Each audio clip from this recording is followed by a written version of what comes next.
enabling change by amplifying women's voices in the mass media.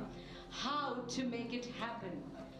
Greater women's voices in our daily life, our daily discourse, and the influence of the media will certainly allow for gradual change in our mindsets and in our collective consciousness. I now invite our panelists, Mridu Chandra from New York City, United States, Amy Harvey, filmmaker and board member of New York Women in Anne Hubble from Tangerine Entertainment, the United States, a very special guest from Israel, Orly Shea Kess, celebrity, stylist, and fashion entrepreneur from Israel, Brahma Kumari, Dr. Sunita Didi Chanda. I welcome our moderator.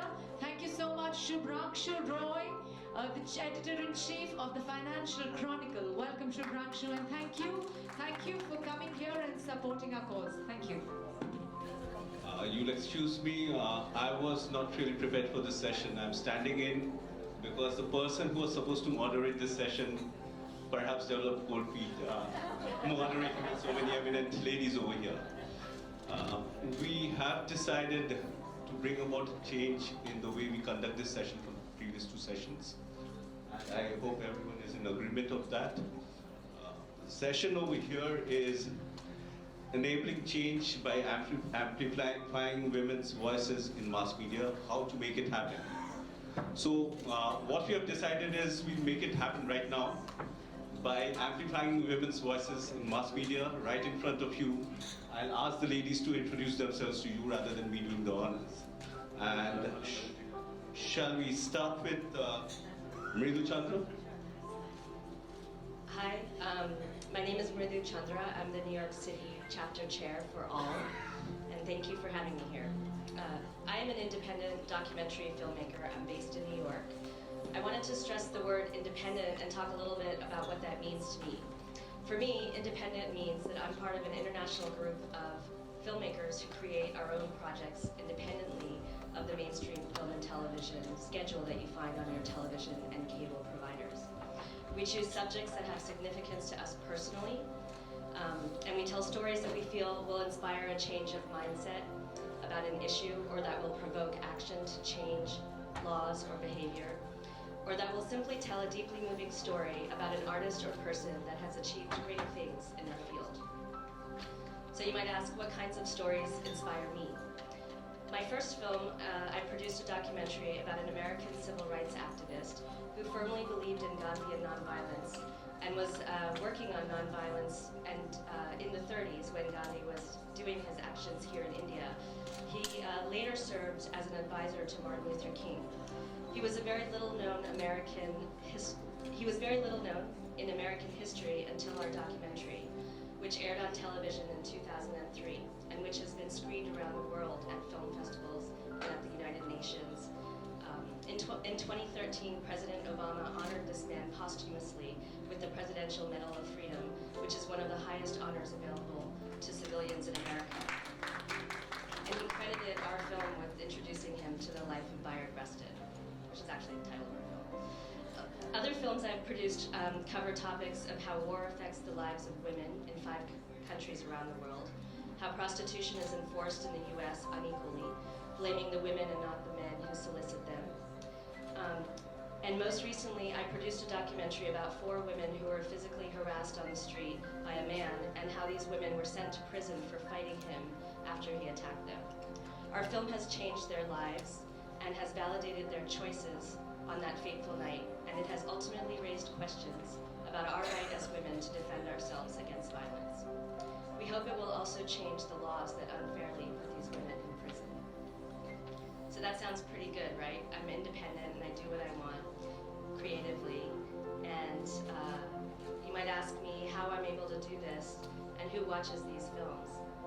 The way that independent film works is not that different from starting your own business, except that instead of looking for people to invest in your films, you're looking for organizations and foundations to support your creative endeavors. So I write grants and I apply for funding from places such as the Ford and MacArthur Foundation, among others. And I look for philanthropists and individuals who support social change. Then once our film is close to being finished, I participate in a highly competitive selection process whereby television broadcasters select films to market and broadcast on their channels. So I'm based in the US, and the main broadcasters for documentaries are public television, HBO, A&E, and a handful of other places. For my films, TV audiences are the main market. But I wanted to just end with that I believe that cinema is the most powerful medium of our time. And I'm so motivated to tap into this power and make documentaries that can inspire change. Thank you. Thank you, Mridu. Can we move on to Amy Hubby? Hi, I'm Amy Hobby, and I'm a producer of films and media. I'm based in New York, and from a young age, I had a talent for working with cameras.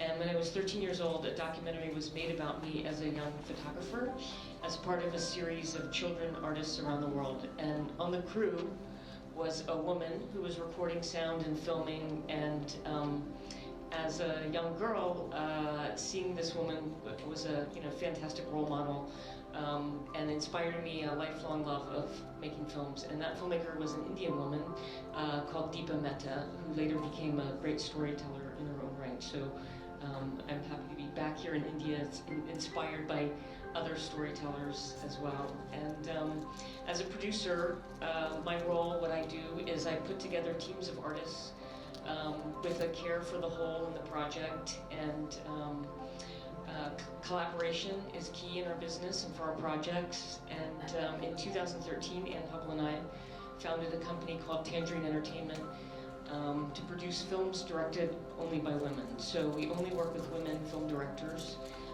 in an effort to have more women tell their stories. We're completely sexist about it. We work with no men directors. And key to our founding principle is the spirit of collaboration and community, and Ann Hubble's going to tell you more about the company. All right. No middleman. Yeah, I'll tell you a little bit more about Tangerine and how working with women is good economics, since we're here talking about economics. First, a little bit about my history. I started out right out of college producing alternative theater, and I was also working as a production assistant on films, and became an independent producer. I got a job running a film festival in Atlanta, and ended up running the biggest film center in Southeast US. And then I moved to New York, where I was an independent producer, working with the Independent Film Channel, writing for IndieWire sometimes.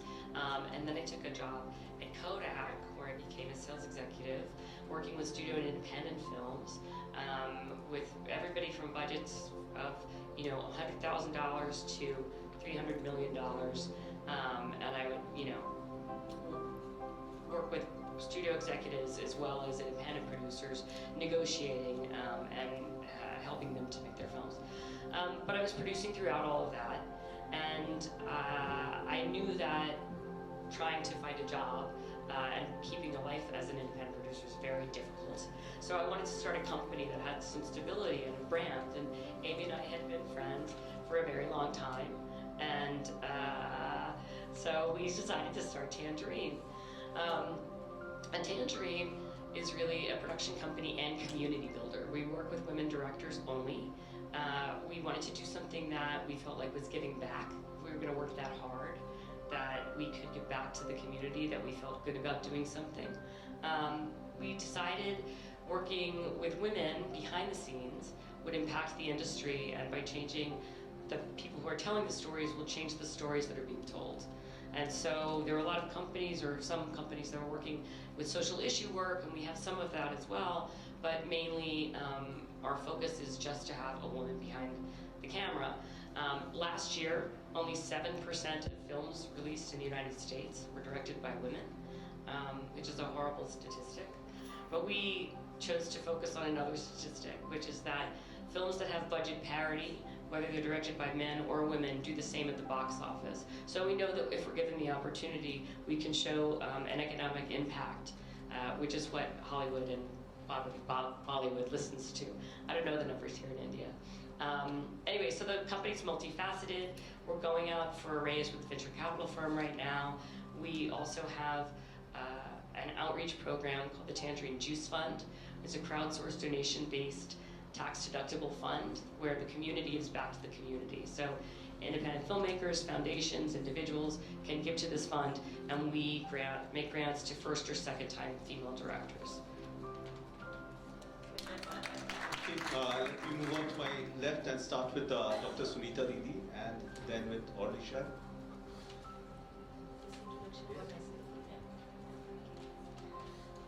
Hello, Om Shanti. A very good evening to all of you. Myself, as I said, Dr. Sunita Didi Chandak. I am from Brahma Kumari's World Spiritual Organization. I hope you all have heard about it.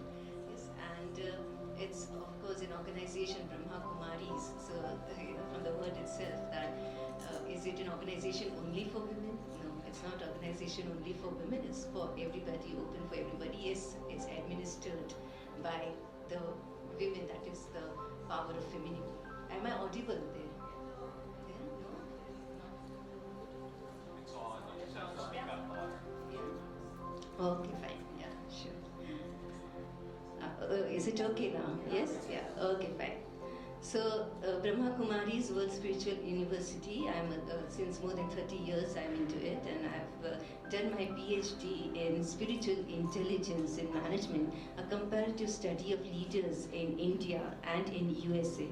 So I was sponsored by Tata Trust to go to USA to interview leaders there on spiritual intelligence, So when I first started doing this, everybody used to say USA and spiritual intelligence, how is it going to be, But then when I stepped into USA with my strong intuition that yes, I would be getting interviews there, and there when I started, the mayor, the commissioner, the congressman, the congresswoman, everybody, yes, please come and take our interview on this, and it was such a good experience. And then when I came back to India and I started exploring the leaders here also I interviewed, and it was a unique experience of seeing that how East and West now both are actually more focused on values, on spiritual intelligence. So another thing was in Brahma Kumaris, we have different wings catering to the different sections of society, and one of the wing is media department, and I'm associated with that media department, and in that I've been instrumental in creating, in producing a film. It's a 13-episode film which is related to the women empowerment, and it's called as Naritva Darshan. It's a Hindi a documentary film subtitled in English, and to translate in English it means it's envisioning femininity in its supremacy. So it's the tagline, it's a very catchy tagline that we have, and that is Nari ko nahi naritva ko dekhiye ek vaicharik kranti. It means that look beyond feminine towards femininity in its supremacy. It's an ideological revolution, and in these 13 episodes we have in a very unique professional way, we have an inspirational title song. In this film we have women celebrities from India talking about solving the problems of the women issues, and we have common women speaking their issues also, and we have portrayed the most important thing, that is the success stories of women. Because nowadays what we see is, all problems and problems and problems, but and less of success stories being portrayed. So that's what we have done in this, and it has won the Best Concept National Award. And today, and it has been screened, of course, in various theatres in India. It's going to be screened in INOX here in Panji, Goa, also on this coming Saturday 9th. And we have also aired this on different channels in India, and it has been welcomed, appreciated by a lot many people, and it has won the hearts of people. And this thing in this Naritva Darshan, in this looking beyond feminine towards femininity, we have more focus on the femininity part and what it is and all that. We'll see in the detail. This is just a small introduction now. Yes, thank you. Yes. Yes. So good afternoon for everybody. My name is Orly Shai. Orly, like the Air Force in France, but it means my light in Hebrew. I come from Israel, and I'm a fashion designer. I learned business administration, and a lot of things I've learned because basically I was born in a very, very small town as a dyslexic with HDD, with everything on top, and everybody told me you must learn and learn a lot. The only thing that I was interested is in how to look better. I was very skinny, quite ugly if I can be sincere here, with huge eyeglasses, and every time I realized that people connect with me via my look. So what I did, I was a lot of researches about how does people perceive other people when they see them, and how can you make a change, a little change. And maybe later I will show you something on myself that you think I'm looking nice, but I'm gonna reveal something, and I can maybe give you a small tool to change little things that will make a difference. That's where I come from. As we said, we'll change the format a bit. What we'll do is I'll throw some questions to the ladies over here on women's voices, and I'll try and provoke them in case they can get provoked. And going forward, we'll throw open simultaneously the floor to people to ask questions. So please raise your hands in case you want to interject, rather than get into speech making. So the first question is to the ladies on my right, who are filmmakers, and I'd like to ask you, why is it that whether it's Hollywood or Bollywood in India, do we need superheroes to tell us a story?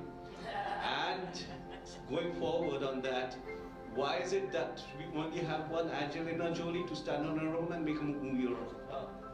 Why hasn't Hollywood thrown up great heroines who can actually anchor a movie on their own? That's right. Well, actually, I think that in terms of women on screen, you're seeing a small change in Hollywood. The Hunger Games, Twilight, Wonder Woman's coming. So and the Avengers, has a strong female character. So in terms of those films, but I completely agree. Hollywood still bases their economics and their decisions on a model or numbers that are 20 or 25 years old that really focus mainly on young males from 18 to 30, where that's actually not all who's going to the movies, and it's not everyone who's consuming media, and there's a big market beyond that, but they haven't really run the numbers and decided to make the decisions to cater to different niche or other audiences. And so, I think to answer the question about why there are more women on screen, I think Hollywood's just afraid because it hasn't been proven yet, but there's no way to prove it if you can't get it up there to begin with. But is there a sort of diffidence among women to come up and do it? To direct? Yeah, actually create heroes around themselves, or heroines. And the whole concept of superhero, why shouldn't there be a superhero? Or or a superheroine, whatever, a supergirl. Yeah, I think it's our theory that if more women are telling stories, then there will be more interesting characters and more women superheroes. All of that, it's just going to take time. If we can get that 7% in the U.S. up to 10% and someday 50%, then we can close our company, because that was our mission. So I think that's all our focus is on, getting more women storytellers, and then I think the content will come along with it. I was just going to add something, because there is something that there's a test called the Bechdel test, which is kind of interesting, and we may talk about this tomorrow at our session as well. A woman named Alison Bechdel, who's a writer, she has a play on Broadway right now, in fact, made a test for movies, and this is the test, is more than one female character with a name in the movie. Now, a lot of movies you can cross off right now, because there's only one female character, or maybe none. Do they talk to each other?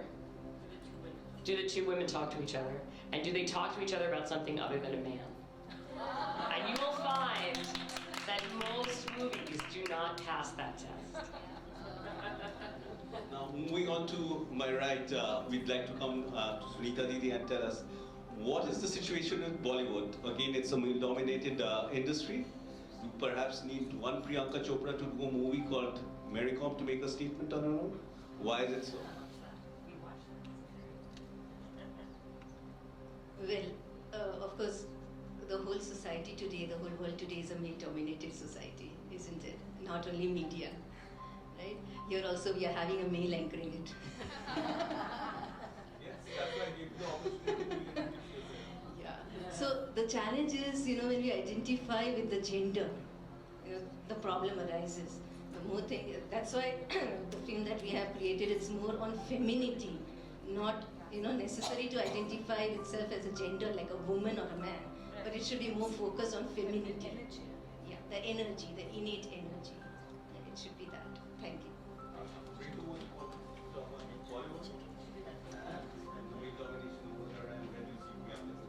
Yeah. Well, I was actually going to bring that film up, Mary Com, because I really liked it, and I don't think she directed it, did she?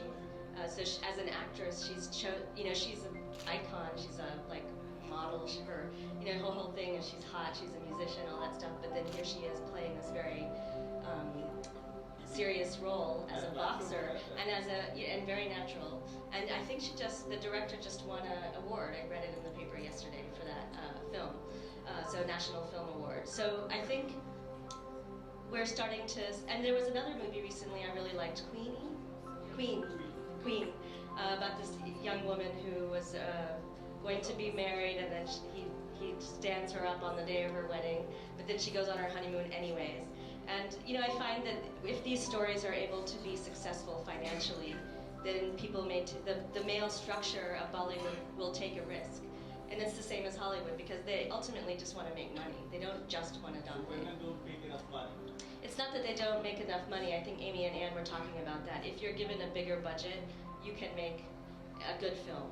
So sometimes we're not facing that challenge. We're just facing the challenge of being given the equal chance. Does that make sense? Yeah. And Orly, would you want to, or should I ask you a separate question? And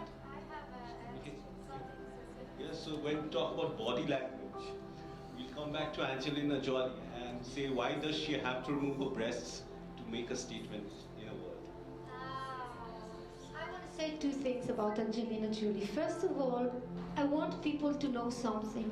People love to look at people that look as they wish them to look. I mean, when a child born, and it's something, it's firm, it's not my ideas. When a child born, he is looking at someone and he's either crying or smiling. He has something on the back of his mind that says, this is good for you and this is not. And it connected to how far my eyes is between one each other, and how long is my arms according to all my body. There is a golden ratio. Go and look and find on the internet on the golden ratio. There is a specific form body for each height of a person, a woman or a man, and I was investigating all my life this factor in order to give a change. Angelina Jolie, her face sits exactly accordingly to the coordination of the best female beautiful facial. That's why it's so easy for her to be on the spotlight all the time. When I'm very late at night, I want to see a movie, or I want to look television, I would like someone that will have nice face talking to me, because I don't want to feel, oh, I don't like her because her eyebrows is like this, and I don't like her. I want 2 minutes of quiet. I was working very hard. Where are we can make the best of it? When I start to talk with someone, he will never listen to me if there will be something that he doesn't like in my facial or in my body. He will look at me and he will say, I don't like her, and I will speak. I don't know what I think about it. And at the moment he will finish, he will say, now he will try to listen to me, and then he will say, oh, I was right about that, she's nice. I was not right about that, she's not stupid. And that's how our mind thinks. My aim is to give people a chance and opportunity to make a change for themselves. I'm going to show you something about myself right now. This is the real me. That's how I was born. It's very simple. God, I was born on Friday. He didn't have a lot of time. And this is me. Believe me, if I was sitting here telling you, I'm a designer, please look at me, and I'm going to design you the best dress on earth, you would say you are nice, but please, tomorrow I'll call you. The only thing that makes a change is that I'm changing the place where my eyes sits. My eyes are very high on the facial, okay, according to the golden ratio. So I put volume here, and I do small change. And I think I do a big change in your heart when I'm speaking right now. There are many tips like this. show you and give you, and that's what I'm doing.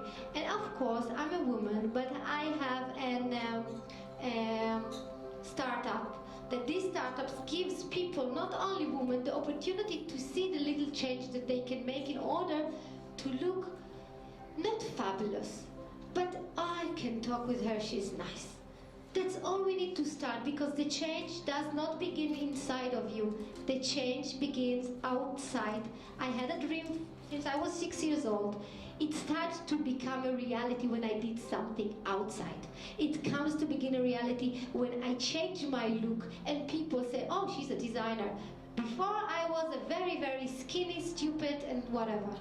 But then when I change and I dress up, say, oh, she looks like a designer. So I understood that I'm a designer, and I went to learn and learn a lot about it, designing. What I'm saying, do a small change and people will show you what you need to be.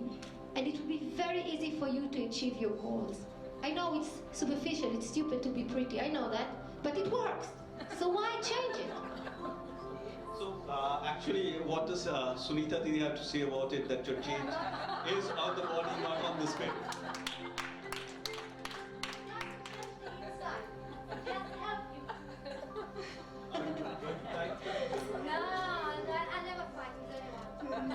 Very good, very nice.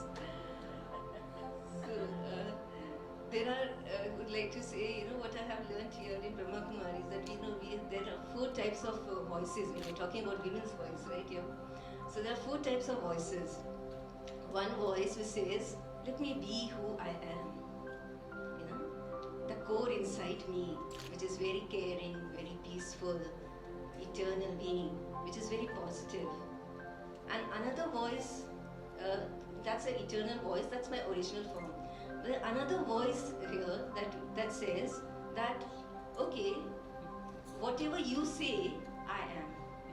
As she was mentioning, that, okay, if you say that, okay, you are a good designer and all, oh, I feel, yes, I'm a very good designer, this. So what you say, I am. I am who you say I am. So that's another voice.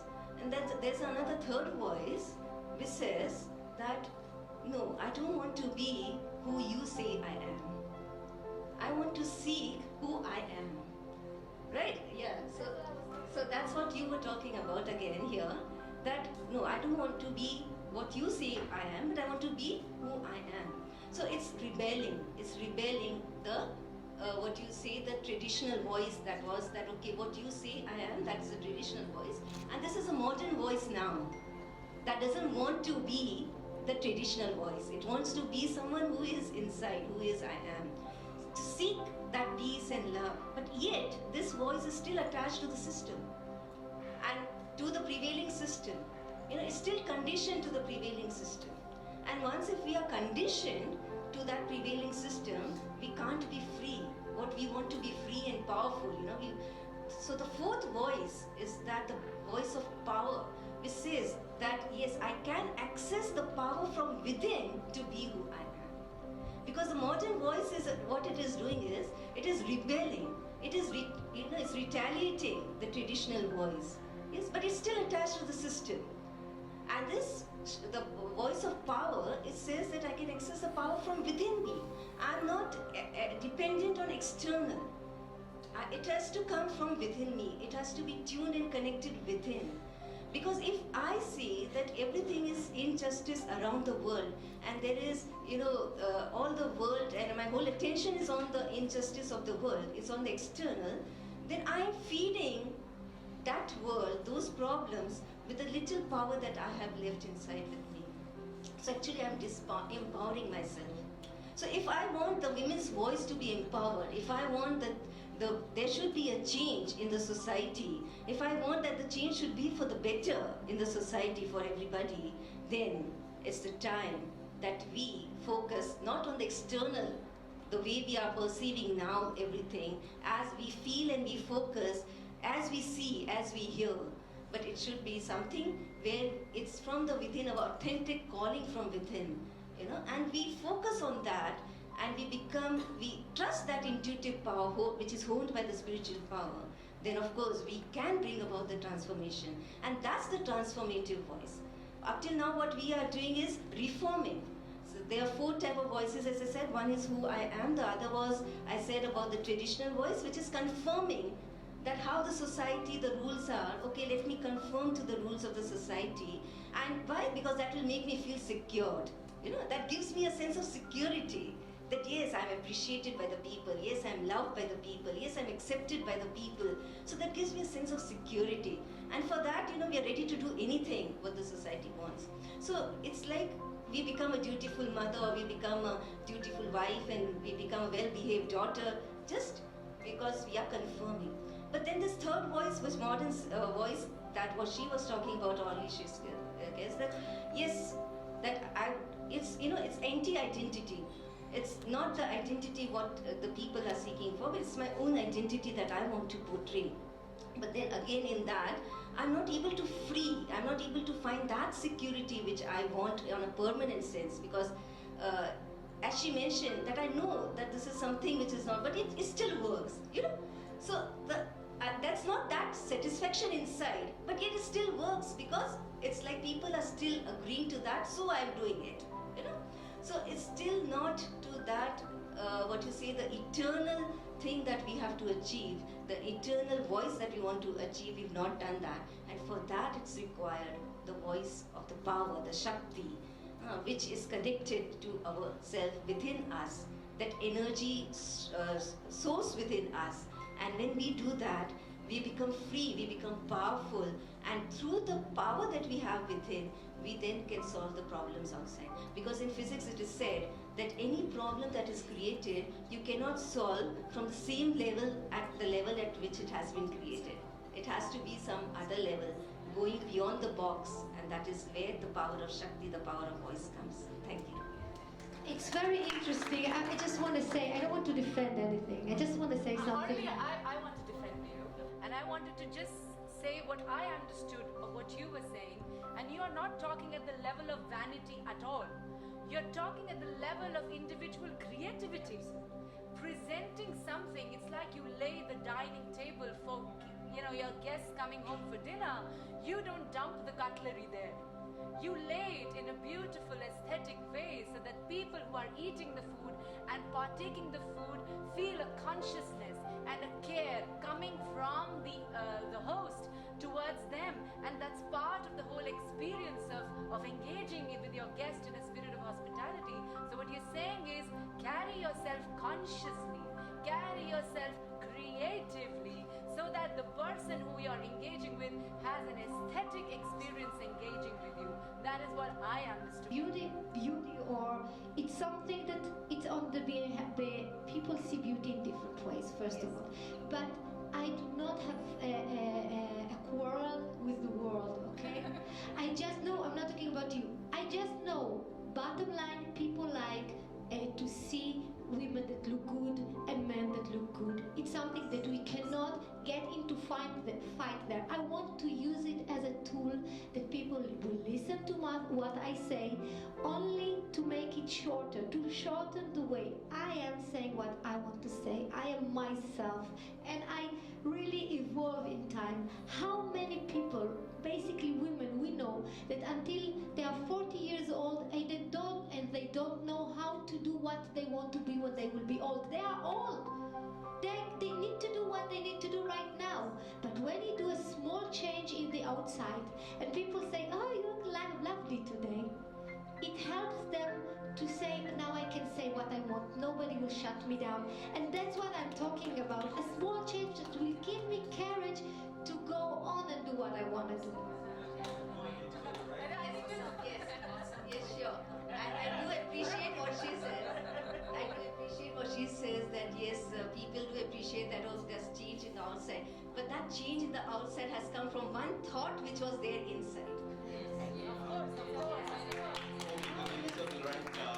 Is the story more important, or is directing the movie more important when we talk about change from inside or outside? Give me a second. Well, I mean, I think it's they have to come together to make something, right? So if you don't, if you don't have the story, then someone can't interpret the story to bring it to out to everyone to see. And so I think that you have to marry the two things. Forming content makes great art. So what you're talking about is inside is more important than what's outside. The dress that you wear. Okay, we move on to the next question, perhaps over here. And in this whole debate of women being given a voice, is it a big hoax that we are creating and saying that women don't have enough voice? When you look at the world, moving on from movies to television, one of the best known US anchors is Christiane Amanpour. In India, you have Barkha Dutt, who's become an icon. And an entire generation of journalists have gone into television having been inspired by Barkha Dutt in the 1990s. Being a male journalist, I don't have any quarrels with that. And then Mridu tells me about Zoya Akhtar in Hollywood, who's actually redefined movies. So where do we start? We start with Mridu and then we want to one by one. Well, I guess your first question is, why are we talking about amplifying women's voices if there are such strong women? And there are such strong women, but look at the numbers. There aren't that many. I mean, you were able to name one in each country. Yeah. And so that's great, but there's like 5 other channels and the main anchors are men. But that's not necessarily a complaint, and I work in documentary film where there are many women investigative journalists, but that doesn't mean they're telling women's stories. And one of the things that I do in my work and with people that I work with, if we're telling, it's not that common that a story about sexual harassment or street harassment is on the news. In an in-depth story about why did they go to prison and why the man didn't go to prison. You might see a 2-minute news clip, but if you're going into something more in-depth, those stories aren't necessarily told unless women are telling those stories. And it does change lives. So, they're interrelated. I don't think there are that many women in power, actually. And sometimes when women are in power, they're not telling women's stories. They're serving them sort of patriarchal structure of the company that they serve. But I do love those two that you mentioned, so I'm not complaining about them. And then you had a second question. Zoya Akhtar, that was really going back to what we were talking about before. I forgot to mention that I'm a big fan of her work, and she's making great films here. There's so many Indian, not so many, Aparna Sen, there's Zoya Akhtar, Kiran Rao is directing films with big budgets. So, let's see how can that be expanded. Ram Gopal Varma had a decade of hit movies. Did he once support a woman filmmaker? I don't know. I don't think so. I would like to hear if I'm wrong.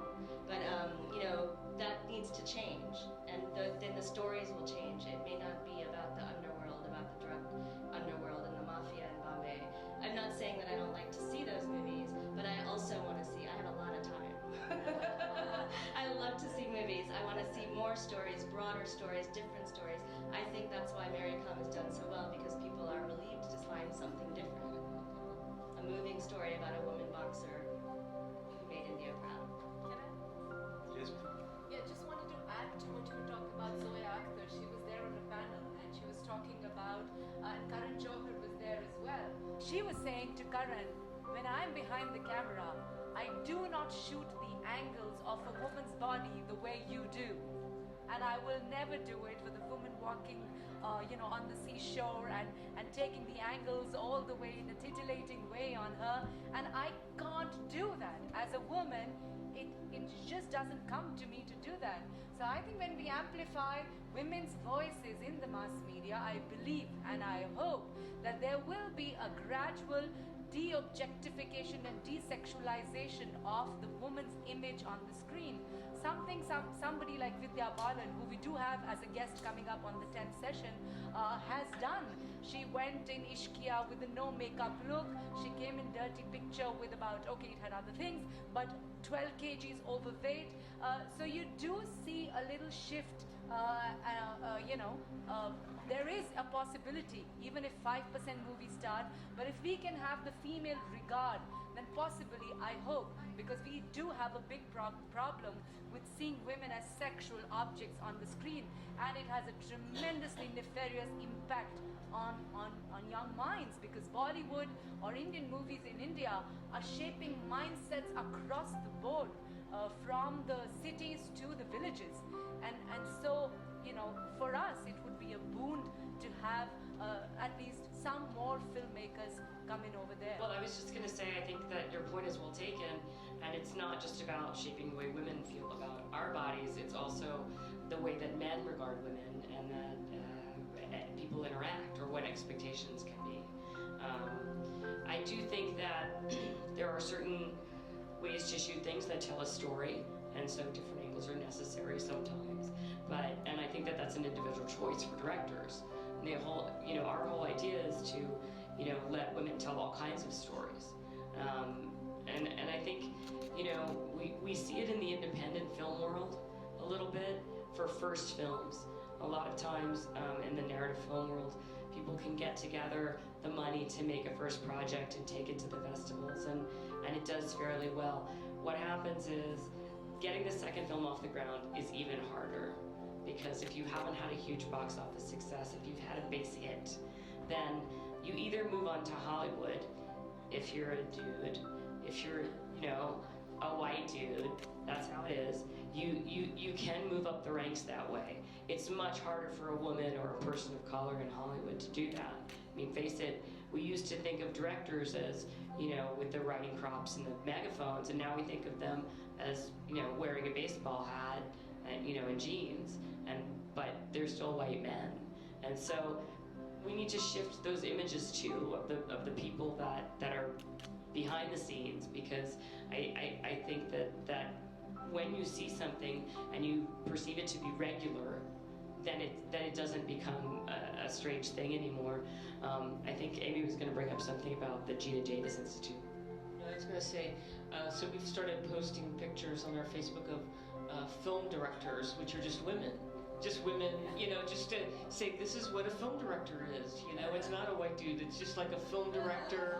You know, Indian women, American women, African American women, African women, just like posting, this is a film director. Look, this is, and on sets, behind the scenes, just creating more images of that to make it normal, to make it say this person's directing, this person's directing, and it's not just the film business. It goes across, I think, all businesses and representation of women. So I think that that's really important as well, and that ties into you a bit too.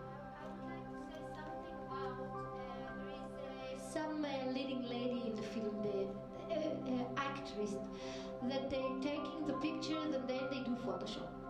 They clean whatever they need to clean, and right now, 2 years ago, I believe, it started a movement of very, very high and intelligent actors that say, no, I don't like that. I want people to see me as I am. And I think that this is very, very important, and this is very empowerment when you can see someone that you really love, and she's a human being, and she has cellulite a little bit, and she has this and she has that. And I think that this is very, very important. And basically, when you say that to be healthy is to take care of your body inside in order to have a peace inside, then you take care of your body outside.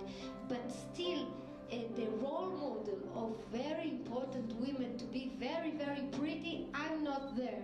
I'm only at the place to have a nice, a basic, a very quiet and outside identity that you can be heard, that you won't be making other people anxious when you speak with. Again, does anyone on the floor have any question to ask? And if not, then we move on to the last question. For being heard, for women to be heard, do we actually need a voice like Malala Yousafzai, or just even a Srimati about them? Well, for women to be heard, what is required is for the woman herself first to bring about a change in her consciousness. You know, it's like we cannot blame others for whatever is going on. We need to start from within, from ourselves. So first what we require is to bring about a change in our perspective of vision, the change in our consciousness, the change in our thinking. It's very, very important. Let me do just one activity with all of you to understand this. Yes, are you all ready to do it? Yes? Yeah, that would be nice, I think. Let's all say together some few words which I would say and you all repeat, okay? So just to bring about a change, yeah? Now, the word is very simple. It's boast, B-O-S-A-S-T, boast, right? So let's all say together 5 times. B-O-A-S-T, boast. Say please, all together. B-O-A-S-T, boast. B-O-A-S, fast. B-O-A-S-T, boast. B-O-A-S-T, boast. Another word, toast. T-O-A-S-T, toast. T-O-A-S-T, toast. T-O-A-S-T, toast. Another word, roast. R-O-A-S-T, roast. R-O-A-S-T, roast. R-O-A-S-T, roast. R-O-A-S. Another word, coast. C-O-A-S-T, coast. All loud up in A-S-T, coast. C-O-A-S-T, coast. C-A-O-S-T, coast. C-A-O-S-T, coast. What do you put into a toaster fast? Toast. After a long time. Right. This is what is called conditioning. Just I conditioned for a few seconds and this is what we did. Just imagine, just a few minutes, right? Not even a minute. Imagine so many years of conditioning that yes, if we portray ourselves like this, you know, then it would be appreciable, it would be acceptable by the society. When she was telling that, you know, women should not be portrayed as objects of lust or sex or all those things that I've been doing today, why is it happening? Because we ourselves are accepting our identity as that. We need to change our consciousness of accepting our identity from the outside to within what we are. And if we all, each of us women, start doing that, automatically this objection of in an external way, in a physical way, will not be there anymore. So it's very important that we bring out a change in our perspective, in our thinking of this so many years of conditioning about the women to be portrayed in such a way. We need to bring about the conditioning and challenge this condition and portray ourselves as the identity, as the power of, say, values, which in Indian culture are portrayed as deities. You know, these deities, they are worshipped by each and everyone, Lakshmi or Durga or Saraswati, you know, and these mythological, you know, sometimes they're considered to be mythological things, but they are in every culture. There is that divine feminine present in every culture, not only in India. And if we portray that divine femininity, then of course, you know, this, whatever we want to bring about a change will certainly come. Thank you.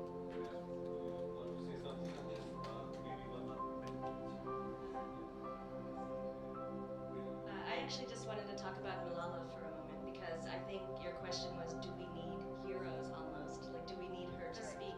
And I think, of course we do, because she was, like in any an extreme version of an abusive situation where she was shocked. And that's an attempt to suppress her desire for an education. And she could have easily stayed in the background and not risen to become a public figure to help other girls. She could have just been concerned with her own life and, you know, having plastic surgery, going to school, getting married, maybe not getting married, whatever she wanted to do. But to rise up to become a public speaker and to do that for other people, it is so important because all of those girls' lives and even, you know, my being inspired by her, it gives me courage. I mean, her courage gives other, it's infectious. And she has so much at risk. You know, and sometimes I think of her story, and I also always read about her father was so supportive. Like sometimes you just have one anchor, it doesn't, it's like you're, you know, you can talk about father, daughter, but it's somebody in your family, whether it's your uncle, your mom, somebody who's supporting you to rise above that individual life. I think we all are inspired by those stories. So yes, of course. I want to say something, maybe it's not going to be very nice to the ear, but I think that by feminism, you know, sometimes go too far. I want to stay a woman. I want to stay a lady. I want to stay sexy to myself. I'm sorry for that. If it hurt anyone, I love myself as a sexy woman. It doesn't mean that I need to be small or shy. I have a very, very loud voice. I know what I want from my men in my life. And I don't want the feminism to take us too far, because I enjoy it, but when I enjoy it, it's good. If someone takes it on purpose from me, no, this is not good, and I know to stand for myself. And this is what we need to change women, to educate women. You need to choose what you want to be. And if you want to be sexy, it doesn't mean that someone needs to take it from you. It's yours, and it's only yours. I don't want to be in a place that only the internal of being like a white paper. I'm not a white paper. I'm a woman and I love it. I just want to quickly follow up on what Murdu was saying before that, which is, I think it's really important, community is really important, and what Dr. Harbin is doing with this group, bringing women together to talk about issues, what we're trying to do at Tangerine, which is mentoring emerging women filmmakers, giving them awards, and building a community. There's a group in New York called the Femme Fatales, and it's a group of women directors that meet once a month, and they all, in a safe space, talk about, I went to pitch in Hollywood and I had this experience, or I didn't know what to wear, or, just basic stuff that's really important. And I think I would like to thank Dr. Harbin and everyone who organized this event, because this is the kind of thing that's going to change. So I'm going to try to summarize all of this with a story. And that is that one of the things that really inspired me to create Tangerine is I walked onto the set of a very, very, very big budget movie, and there was a small woman in a skirt and high heels in the middle of the set. This is a big sound stage, Meryl Streep and Alec Baldwin and Steve Martin on the set, and Nancy Myers is the director.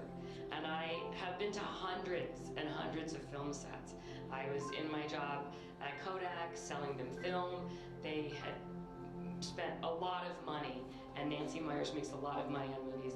And I walked onto the set and I was taken aback, because there was a woman in the middle of this group looking like a woman and calling the shots. And I was shocked that I had missed it all those years.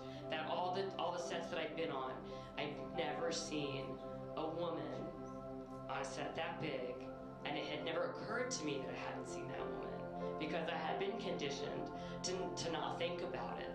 And so it was very inspiring to me that, she was being herself. She wasn't wearing jeans and a t-shirt or whatever. She was wearing a dress and mules, and she looked great. And she was totally calling the shots, and it just inspired me so much. And also it was a wake-up call for me to say, I want to see more of this. Why am I not seeing more of this? I would really try to sum this up. You've heard all the ladies, you've heard the voices. There's nothing much to say when you go back tonight for the cruise. Please get within yourself and reflect whether you need to look good outside. You're great.